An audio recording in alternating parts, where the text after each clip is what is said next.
Pour cette chronique, le goût d'écrire toujours de la nouvelle, je suis avec Gabriel Marcoux-Chabot. Bonjour Gabriel. Bonjour Jimmy. Et là, on parle d'émotion.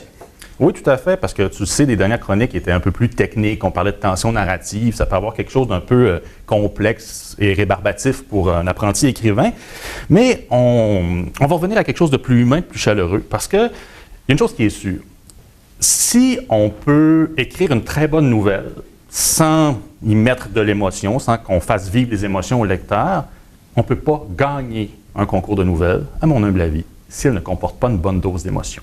Parce que l'émotion, c'est le langage universel. C'est un peu le langage qu'on a en commun tous les êtres humains.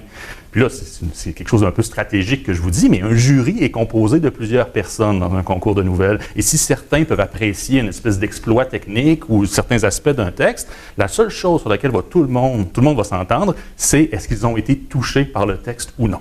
Fait, insérer de l'émotion dans une nouvelle, c'est une stratégie gagnante, disons, pour toucher le lecteur. Puis, on peut prendre l'exemple, si jamais vous êtes déjà tombé sur une nouvelle dont le personnage principal est un objet.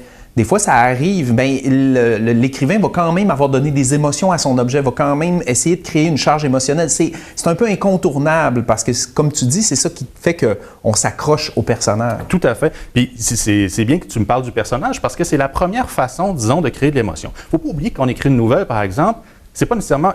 Notre but, c'est pas de faire vivre une émotion au personnage, c'est de faire vivre une émotion au lecteur. Mais évidemment, ça peut passer par le personnage. C'est-à-dire que si le lecteur est capable de s'identifier au personnage, bien là, on va être capable, il va pouvoir vivre comme dans une espèce d'effet miroir les émotions que le personnage vit. Mais pour que ça puisse réussir, pour qu'il puisse y avoir ce phénomène d'empathie entre le lecteur et le personnage, bien, il y a certaines conditions à respecter ou à essayer de remplir, disons. Premièrement, on peut essayer d'aborder des thèmes qui sont très, très universels. Tu sais, l'amour, la mort, la famille. C'est des réalités auxquelles on est tous confrontés, peu importe notre âge, peu importe où on vit sur la planète. Et c'est pour ça aussi que vous allez remarquer que souvent les histoires nous ramènent à des relations de parents à enfants. OK. Parce que ça, oui. On a tous des parents. On a tous des parents. C'est pour ça que des histoires comme Game of Thrones, même des séries comme Sherlock en Angleterre ou comme Star Wars nous ramènent toujours à des histoires familiales. Oui. Parce que tout le monde peut se reconnaître dans une relation père-fils, mère-fille, etc. Mais ce qui est important, c'est d'avoir une certaine cohérence émotionnelle dans son personnage. C'est-à-dire qu'on puisse reconnaître qu'il est plausible sur le plan des émotions. Si à un certain moment, il réagit d'une façon, à un certain moment, il réagit d'une autre manière, on a l'impression qu'il ne se tient pas, qu'il n'est pas cohérent sur le plan des émotions, mais on va s'en distancer de ce personnage-là, puis on va arrêter de vivre les mêmes émotions que lui. L'effet miroir, l'espèce de phénomène d'empathie va être brisé. L'autre chose à faire attention, c'est vraiment à rendre les émotions de manière efficace. Moi, je vous dirais, en premier lieu, évitez de nommer les émotions, de dire le personnage est triste, Jacques est joyeux. Parce que ça nous le dit comme un fait, mais on ne le vit pas nécessairement. Puis il y a plusieurs façons de faire vivre l'émotion sans la nommer directement.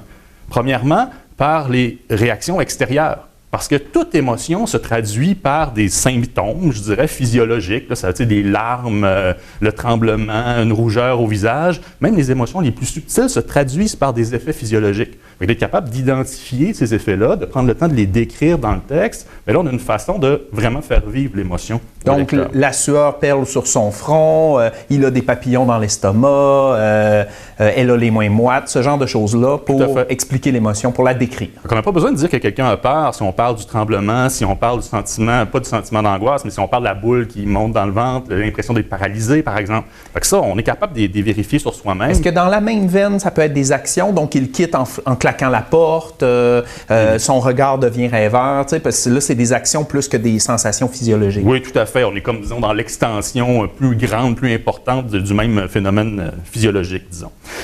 Mais ensuite aussi, les émotions sont aussi vécues intérieurement. C'est ça à la base. C'est quelque chose qui est vécu à l'intérieur, mais qui se traduit à l'extérieur. Puis pour rendre les émotions intérieurement, bien, c'est là qu'il ne faut pas hésiter à faire appel au langage riche, disons, des métaphores, des comparaisons. Toutes sortes d'éléments qui nous permettent de comprendre comment un personnage se sent sans avoir à le dire. Je vais prendre des exemples simples, mais si on se sent comme un volcan sur le bord d'exploser, On sait que c'est pas de la tristesse puis de la joie. C'est assez clair. On comprend que c'est de la colère. C'est un des avantages de la lecture, d'être dans l'esprit du personnage, parce que, tu sais, ils sont pas extrêmement nombreux, mettons, les œuvres de fiction comme les séries télé ou les films, où il y a une voix de narrateur qui nous dit ce que le personnage pense dans sa tête. Vraiment. Là, on a vraiment quelque chose qui est particulier à la littérature, il ne faut pas hésiter à exploiter, de rentrer dans la tête des personnages comme ça. Puis le langage des images, métaphores, comparaisons, nous aide vraiment à faire ça. Ça, c'est quand on est dans le personnage. Mais il y a aussi une autre façon de procéder, bien, qui peut évidemment se combiner à la première, mais c'est de miser sur l'ambiance. Parce que l'ambiance d'une scène va aussi créer une émotion chez le spectateur. Ou le lecteur. Comme j'ai encore une fois, je visualise tous les textes que j'écris. Mais en créant une atmosphère, ça peut être par exemple l'atmosphère d'un lieu ou d'un moment, de la journée, de l'année, bien, on crée une ambiance particulière qui a un impact. Il y a des associations qui sont évidentes. Tu sais, si on pense par exemple à l'été, on pense davantage à la joie. Si on pense à l'automne, tout de suite, il y a l'impression peut-être d'une tristesse, d'une mélancolie que ça nous amène, juste en visualisant ces moments-là de l'année. Okay. La nuit va être plus associée à la peur. Si je parle d'un parc d'attractions, c'est la joie qui nous vient à l'esprit tout de suite. Mais si on parle d'un parc d'attractions, la nuit, les lumières fermées, là, c'est la peur qui embarque. Là, on crée un contraste intéressant, puis je vais y venir tantôt. On va laisser une petite tension narrative avant que j'aborde ce sujet-là. Fait que la simple description du lieu va créer aussi une émotion. T'sais, si on décrit les couleurs, la texture des choses, les odeurs, la luminosité, on crée une ambiance qui va souvent s'associer à l'émotion du personnage. Un personnage qui va être dans un cimetière, lui-même est habité par une tristesse, il est dans un cimetière, c'est gris, il pleut, il y a des corbeaux. On renforce l'émotion du personnage et donc, par empathie, celle du lecteur. Mais il y a moyen aussi, comme tu disais, de créer un contraste intéressant. Le parc d'attractions, la nuit. Vivre une grande joie, mais dans un salon funéraire, par exemple. Okay. On a quelque chose d'inattendu. À l'inverse, quelqu'un qui est très triste dans une fête.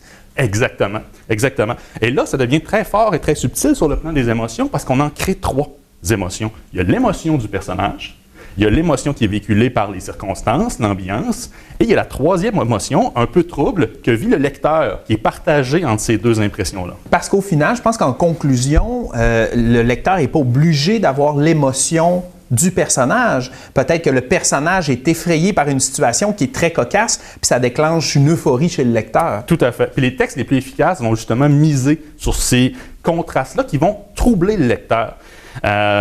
Qui, exactement comme tu dis, qui ne s'identifient pas au personnage ou qui peuvent s'identifier en partie, ou des fois, on peut créer aussi une rupture totale. Tu sais, un personnage auquel on ne s'identifie tellement pas, parce que dans ses actes, dans ses pensées, il est tellement différent de nous que ça crée un malaise, un trouble, un choc. Tu sais, si on suit les aventures d'un tueur en série, par exemple, bien là, on est troublé, mais on vit une émotion forte quand même. Et même l'absence d'empathie pour le personnage peut créer une émotion extrêmement forte chez le lecteur.